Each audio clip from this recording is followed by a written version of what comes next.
Мен Эмил Токтоконч биринчиден сиз менен такташып алайын деген оюм бар. Экономика министри менен макулдашылды беле? Мына бул биздин токтом долбоору. Биз Министерство финансы менен макулдашканбыз, өздөрүнүн сунуштарын берген, биздин сунуштарыбыз макул болбогонун алдырышкан. Негизги биз түз иштеткен бул финанс министри.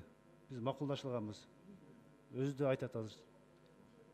Анткени Кыргыз өкмөтүндө экономика министри божомолдун баарын ошолор түзөт да, прогноздун баарынчы.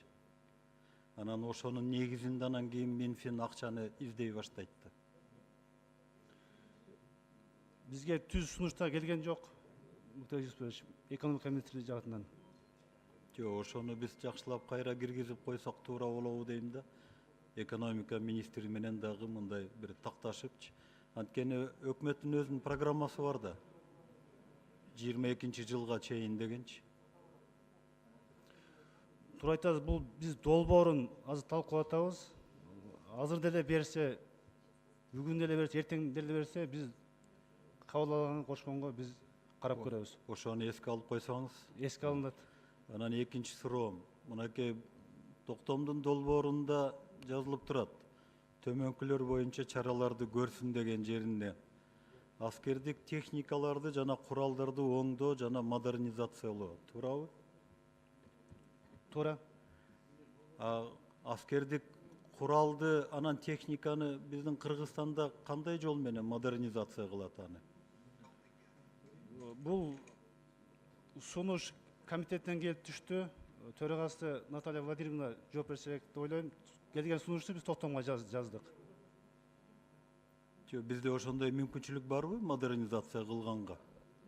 Аны өкмөт өзү чечет. Биз келген сунуштун баарын токтомго жазып, өкмөткө жиберебиз, токтом кабыл алып. Өкмөт мүмкүнчүлүгүнө жараша чечет. Ал куралдарды кандай кылып модернизация кылабыз биз?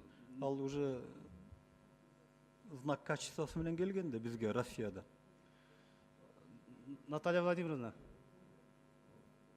комитеттин төрагасына сурооңуз бербейсизби? Ушулардан келген да сунуш. Биз сунушту киргиздик. Кат түрүндө келди, биз токтомго жаздык.